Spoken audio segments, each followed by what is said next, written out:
just throughout this tournament, you and I have, repeatedly talked about the bucket list that you have in front of you.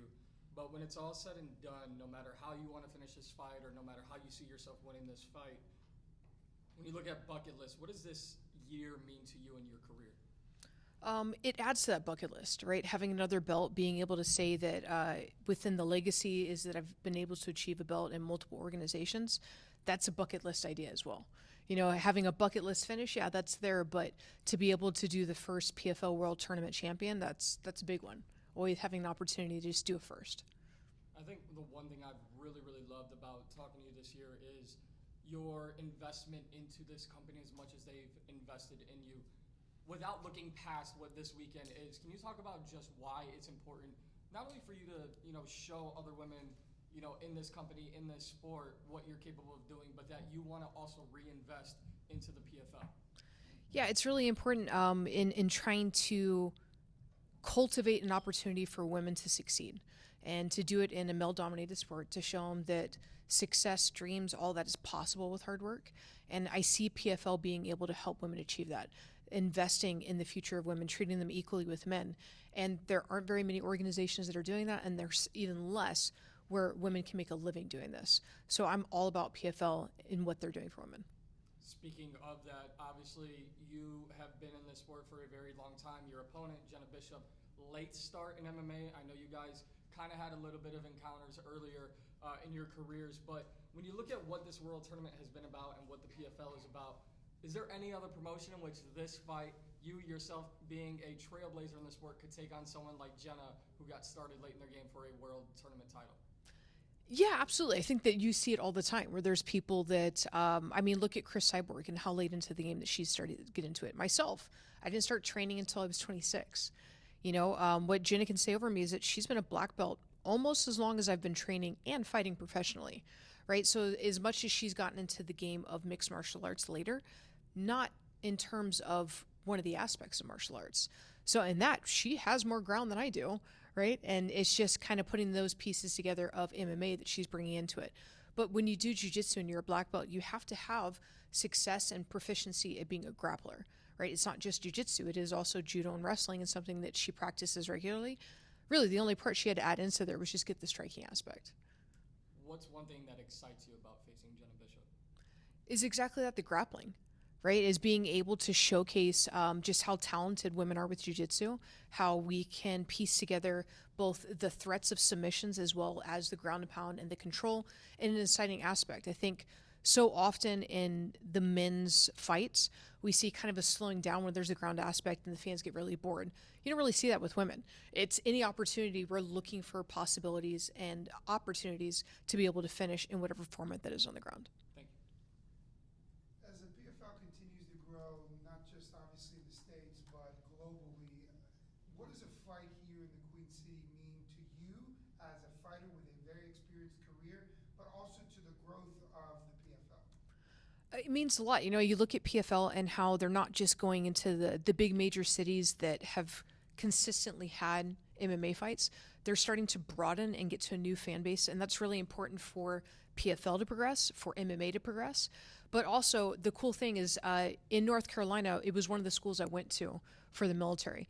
So it's really cool for me, and it's like coming back to almost like a piece of home to be able to fight here. And so how cool that one chapter of my life closed and another one is coming to that in a place I'm familiar with. That said, let me piggyback on North Carolina and particularly what it has meant to you. For folks out there that this may be their first kind of dipping their toe into MMA, getting to see it in person at Bojangles, what do you want those fans, young, old, male, female, to leave after watching Friday's fights? I want them to leave with an awe. I want them to leave with a new respect for the sport and a new hunger for wanting to get to know it, to wanting to invest into the future of the PFL fighters and see where their careers go from there, right? Where they went in and maybe they just wanted to try something just because they saw that there's an event in town they've never been before, and then you come out new fans that love the sport and want to learn more about it. All right, Shady. Liz, Jena Bishop from MMA Dungeon. I trust you're doing well this fight week. I am, thank you. How about you? Good to hear. You're doing all right, doing all right. You are a 91% pick-em rate on Tapology, minus 370 favorite. This is kind of a pattern this tournament. You're clearly, in the eyes of all the fans, the analysts, the odds makers, the winner before the fight even starts. How do you let this impact, if at all, your mentality going into a fight, or do you not even look at these types of things? Yeah, I don't really even look at him for two reasons. One, I'm really bad when it comes to betting. And so when I see like the favorites, the under, I really couldn't tell you the difference and the distinction between the two. So that definitely helps. But also, I can't count how many times I have been the underdog and counted out in a fight and went out there and succeeded and finished the opponent. So if I look past my opponent and I start to think that it's going to be that easy, that's when a mistake is made and I'm overconfident, overzealous, and I put myself in a compromising situation. So for me, it's just going out there and putting on the best performance. And if that ends the way everybody hopes, great. But if not, I'm going out there putting on my best performance, expecting that she's going to do the same. Absolutely, absolutely. Very veteran mentality. And so it leads me to my next question, which is, when you're looking at an opponent like Jena Bishop, you know, you spoke a little bit about her grappling and kind of her ground game. So when you look at that, again, as a veteran, what's your approach? Is it more of, I'm going to work on that this fight camp and try to beat you where you are best, or I will shut it down and kind of shut down your strongest weapon? There's a little bit of both. There's always that part of me that wants to best somebody at their best, right? You go out there with a striker. I can remember when I was still super green, super new. Striking all of it was really new to me, but they were known for being a striker. And just sitting in the pocket with them, with the coaches being like, just do something different. I'm like, she doesn't hit that hard. This is fine. So there's always like that stupid part of me that decides that I have to try and best them at their best and see what it's about. But honestly, even though that's her strongest attribute, it's not my weakest attribute. So it's really not somewhere where if we get into an exchange on the ground where I have any less confidence going into it. So I'm really just focusing on being the best version of me and going out there and putting on the performance that people expect to see from a world champion. Incredible, incredible. I love the mentality. Best of luck this weekend. Thank you. Ken.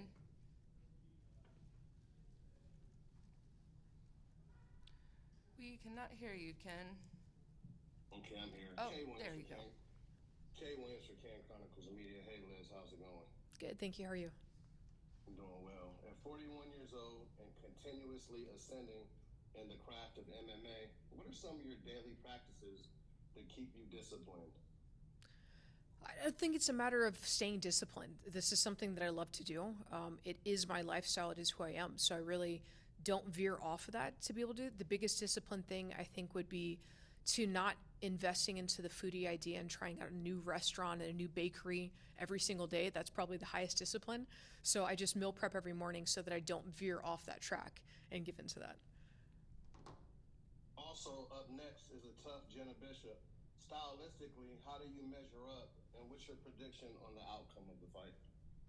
The prediction is easy. It's me with the win. It's me with the belt strapped around my waist, going home happy with a smile with my family.